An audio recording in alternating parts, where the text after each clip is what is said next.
guys, this is me Taimur and this is Nisad. We are back again with another reaction video. उम्मीद करते हैं सब लोग ठीक होंगे, मज़े में होंगे, हम भी बिल्कुल ठीक हैं। सो आज हम जिस सिटी पे रिएक्शन लेके आए हैं वो उस सिटी का नाम है Bangalore, the silicon valley of India. हमारे एक सब्सक्राइबर हैं जिनका नाम है URK ब्रो। उन्होंने हमें कहा कि बेंगलोर सिटी पे रिएक्शन लेके आए हैं, सो हमने कहा क्यों नहीं। तो देखते हैं कि ऐसा क्या है बेंगलोर सिटी में जिसको मतलब एक टाइटल मिला हुआ है the silicon valley of India. तो चलो देखते हैं, स्टार्ट करते हैं।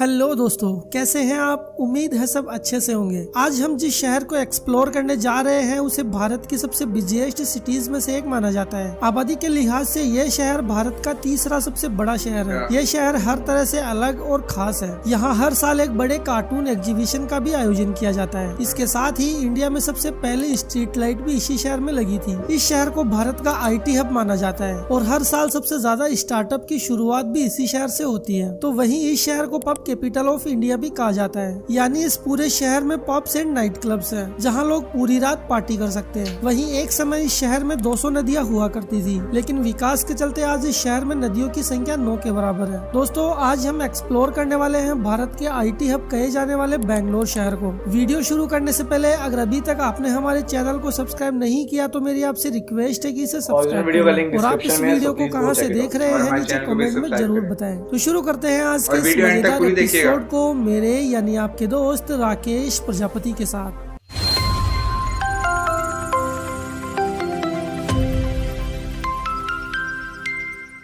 सबसे पहले आपको बता दें कि बेंगलोर कर्नाटक राज्य की राजधानी है। बेंगलोर को कुछ लोग बेंगलुरु के नाम से भी जानते हैं। बेंगलोर भारत के दक्षिण में तमिलनाडु की सीमा पर स्थित है। यहाँ की आबादी लगभग 1.30 करोड़ के आसपास है और आबादी के लिहाज से ये शहर भारत का तीसरा सबसे बड़ा शहर है। बेंगलोर शहर GDP के मामले में भी तेजी से आगे बढ़ रहा है। $250 मिलियन की GDP के साथ ये भारत की अर्थव्यवस्था में अहम योगदान दे रहा है और GDP के मामले में बेंगलोर देश में चौथे नंबर पर आता है। समुद्र तल से लगभग 3000 फीट की ऊंचाई पर स्थित बेंगलुरु शहर का मौसम पूरे साल काफी अच्छा रहता है और यही वजह है कि लोग बेंगलोर से इतने ज्यादा जुड़े हुए हैं। इतना ही नहीं, आज बेंगलोर में 51% से ज्यादा लोग भारत के अन्य हिस्सों से आकर बसे हैं। मुंबई की तरह बेंगलोर के लिए भी ऐसा माना जाता है कि ये शहर कभी नहीं सोता। आपको यहाँ हर समय भीड़ ही नजर आएगी। यहाँ सड़कों पर देर रात तक चहल पहल होती है। इस शहर के लोग अलग है, यहाँ का कल्चर भी अलग है, लेकिन इसके बावजूद भी बेंगलोर को भारत के सबसे फेमस शहरों में गिना जाता है। टूरिज्म के लिहाज से भी ये शहर कुछ ज्यादा पीछे नहीं है। यहाँ हर साल घूमने आने वालों की संख्या काफी ज्यादा होती है। दोस्तों, आपने घरों के बाहर स्ट्रीट लाइट तो जरूर देखी होगी, लेकिन क्या आपने कभी सोचा है कि पहली बार स्ट्रीट लाइट कहाँ लगाई गई थी? दोस्तों, वो बेंगलोर शहर ही था जहाँ एशिया में 5 अगस्त 1905 को सबसे पहले स्ट्रीट लाइट लगाई गई थी। इससे पहले शहर की गलियों में तेल के दिए जलाने के लिए 3 लोग रखे जाते थे।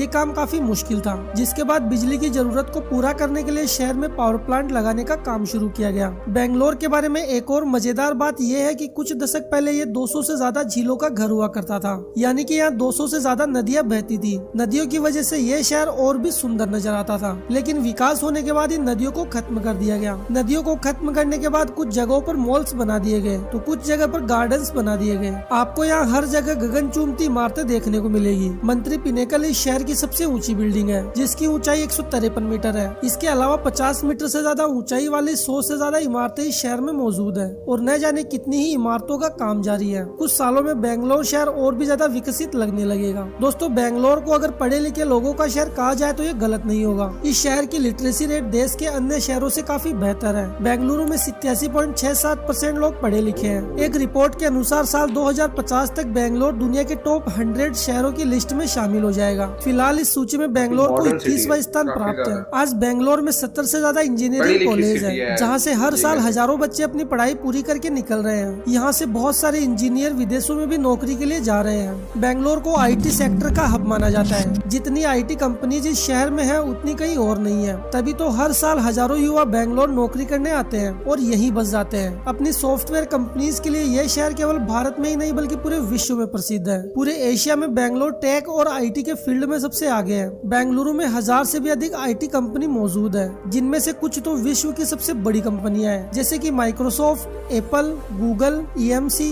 Intel, IBM, Wipro, TCS, Amazon, Dell और भी बहुत सारी। यही वजह है कि बेंगलोर शहर को सिलिकॉन वैली ऑफ इंडिया भी कहा जाता है। इस शहर को स्टार्टअप कैपिटल ऑफ इंडिया भी कहा जाता है, क्योंकि इस शहर में हर साल सबसे ज्यादा स्टार्टअप की शुरुआत की जाती है। यहाँ हर रोज नए सॉफ्टवेयर बनाए जाते हैं और बेंगलुरु में कई कंपनियों के सबसे बड़े डिलीवरी सेंटर्स भी है। IT हब होने के अलावा बेंगलोर कई दूसरी चीजों के लिए भी मशहूर है। जैसे कि इस शहर को लेकर सबसे खास बात यह है कि यहाँ पर अगर आपका नेट पैक खत्म हो जाए तो आपको यहाँ पर फिक्र करने की जरूरत नहीं है, क्योंकि यहाँ राज्य सरकार पूरे शहर में फ्री वाईफाई सर्विस देती है। ऐसा करने वाला ये भारत का सबसे पहला शहर है। यहाँ के वाईफाई को नम्मा वाईफाई कहा जाता है और पूरे शहर में कुछ भी करने के लिए इसका लाभ उठाया जा सकता है। दोस्तों, बेंगलोर अपने स्वादिष्ट खाने के लिए भी जाना जाता है। खाने के मामले में बेंगलोर का कोई जवाब नहीं। इस शहर के लजीज खाने के दीवाने आपको भारत के कोने कोने में मिल जाएंगे। दोस्तों, बेंगलोर का स्ट्रीट फूड काफी स्वादिष्ट माना जाता है। अगर आप बेंगलुरु में किसी स्वादिष्ट फूड की तलाश में तो सबसे पहले शुरुआत आपको बेंगलुरु बन से करनी चाहिए। इस बन को नारियल की चटनी और सांभर के साथ खाया जाता है।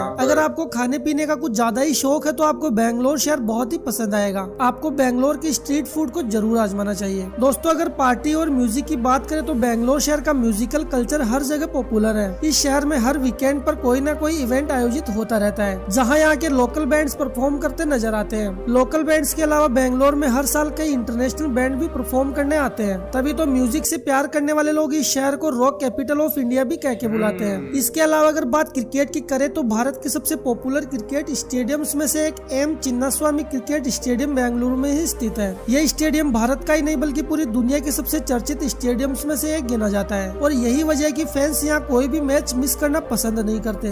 भारत को बेंगलोर शहर ने न जाने कितनी ही हस्तियां दी है। विज्ञान के क्षेत्र में भारत की ओर से सबसे पहला नोबेल पुरस्कार प्राप्त करने वाले CV रमन इसी शहर से थे। फिल्म जगत में अपनी पहचान बनाने वाले रजनीकांत, अभिनेत्री दीपिका पादुकोण, राहुल द्रविड़, अनिल कुंबले और रॉबिन उत्थपा जैसे दिग्गज क्रिकेटर भी यहीं से हैं। वहीं अगर इस शहर से जुड़े कुछ और रोचक फैक्ट्स की बात करें तो ये एक ऐसा शहर है जिसे कुछ लोग पब कैपिटल ऑफ इंडिया के नाम से भी जानते हैं। बेंगलोर की नाइट लाइफ का सबसे अलग होने का कारण भी है कि इस शहर में पब्स और रेस्टोरेंट काफी ज्यादा मात्रा में है। शहर में करीब 800 पब्स और नाइट क्लब्स हैं, जहां आप देर रात तक पार्टी कर अपनी बेंगलोर की ट्रिप को और भी ज्यादा मजेदार बना सकते हैं। दोस्तों, अगर आप बेंगलोर जाने की प्लानिंग कर रहे हैं तो कोशिश करिए कि इस शहर में घूमने के लिए तब जाए जब यहाँ पर बेंगलुरु एरो शो का आयोजन हो रहा हो। इस शो को देखने के बाद आप यहाँ बाकी सब कुछ भूल जाएंगे। खास बात यह है कि इस शो को टूरिस्ट और इस शहर में रहने वाली आम जनता भी देख सकती है। एरो इंडिया शो की शुरुआत साल 1996 में हुई थी। ये एशिया का सबसे बड़ा एयर शो है। दोस्तों, वैसे तो बेंगलोर में कई बड़े बड़े शॉपिंग मॉल है जहाँ से आप शॉपिंग कर सकते हैं, लेकिन यहाँ लगने वाले बाजार अलग ही मजा देते हैं। स्ट्रीट शॉपिंग की बात करें तो बेंगलोर का कमर्शियल स्ट्रीट शॉपिंग के लिए सबसे बेस्ट जगह है। साथ ही यहाँ MG रोड पर आपको हर मनचाही चीज मिलेगी। कपड़ों से लेकर गिफ्ट आइटम तक आप यहाँ खुलकर शॉपिंग कर सकते हैं। बेंगलुरु के आसपास भी कई खूबसूरत पर्यटन स्थल है। अगर आपको ट्रैकिंग का शौक है तो नंदी हिल्स जाकर आप अपने इस शौक को पूरा कर सकते हैं। बेंगलुरु से नंदी हिल्स की दूरी 60 किलोमीटर के आसपास है। वन डे ट्रिप के लिए नंदी हिल्स सबसे बेस्ट डेस्टिनेशन है। इसके अलावा आप अंतरागंगे भी जा सकते हैं। बेंगलुरु से अंतरागंगे की दूरी केवल 70 किलोमीटर है। आप रोड ट्रिप के जरिए अंतरागंगे आसानी से पहुंच सकते हैं और पुराने मंदिरों में देव दर्शन कर सकते हैं। दोस्तों, जैसा कि हमने आपको पहले ही बताया कि ये शहर काफी ऊपर बसा हुआ है, इसलिए पूरे साल यहाँ का मौसम सुहावना ही बना रहता है। इसलिए आप साल में कभी भी बेंगलुरु जा सकते हैं। तो दोस्तों, ये था बेंगलोर। अगर आप बेंगलोर के बारे में और जानना चाहते हैं तो नीचे कमेंट में पार्ट 2 जरूर लिखें। उम्मीद करता हूँ कि आपको आज का हमारा ये एपिसोड पसंद आया होगा।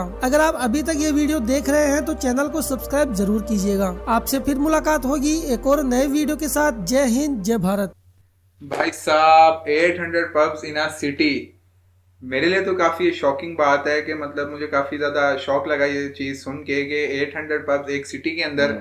तो मुझे ऐसा लगता है कि शायद बेंगलोर के जो लोग हैं वो सुबह काम करते हैं, मेहनत करते हैं और शाम को पार्टी करके एंजॉय करते हैं। और लगता है बेंगलोर के लोगों को पार्टी करने का बहुत शौक है।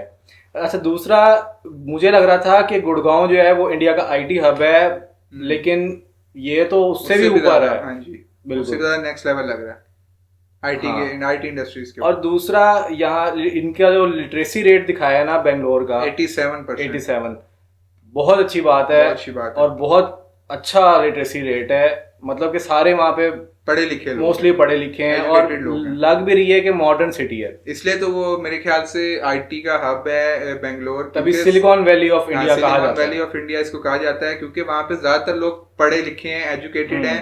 और सबसे अच्छी बात यह है कि उनके पेरेंट्स उनको पढ़ाते हैं। ये बहुत अच्छी चीज लगी मुझे। और दूसरा, सबसे मतलब बड़ी बड़ी जितनी भी कंपनीज हैं, एप्पल हो गई, अमेजोन हो गई, गूगल हो गई, उन सब के ऑफिसेस हाँ वहाँ जी। पे बेस्ड हैं। हाँ जी। तो बहुत अच्छी बात है। और सबसे मजे की चीज मुझे ये लगी है कि अगर आप लोगों का इंटरनेट पैकेज या डाटा पैकेज जो भी है वो खत्म हो हाँ। जाए, तो गवर्नमेंट ने आपको बेंगलोर सिटी में ओपन वाईफाई दिया हुआ है, सबके लिए ओपन वाईफाई है वो। तो ये मुझे बहुत मजे की चीज लगी, तो काफी हेल्पफुल चीज होती होगी लोगों के लिए। और मेरे ख्याल से इसलिए भी दिया है ओपन क्योंकि आईटी हब है बेंगलोर, हाँ। तो अगर इंटरनेट नहीं होगा तो आईटी का काम कैसे होगा। वाकई। ये बहुत ही चीज लगी। सो आप लोग हमें कमेंट सेक्शन में ये भी बता सकते हैं कि हम नेक्स्ट किन और सिटीज पे रिएक्ट करें। सो उम्मीद करते हैं आप लोगों को हमारा रिएक्शन इस वीडियो पसंद आया होगा। अगर पसंद आया तो काइंडली इस वीडियो को लाइक करें, शेयर करें, कमेंट करें और सब्सक्राइब करें हमारे इस चैनल को। और प्लीज़ यार सब्सक्राइब करें। काफ़ी इंडिया से काफ़ी ज़्यादा लोग हमें देख रहे हैं बट मोस्टली लोग सब्सक्राइब नहीं कर रहे। तो अगर आप सब्सक्राइब नहीं करेंगे तो हमें मोटिवेशन कैसे मिलेगी। और ये हमारे इंस्टाग्राम हैंडल भी आ रहे होंगे, आप लोग हमें इंडिविजुअली फॉलो भी कर सकते हैं। So this is it guys, मिलते हैं नेक्स्ट वीडियो में। अपना ख्याल रखिएगा। Till then.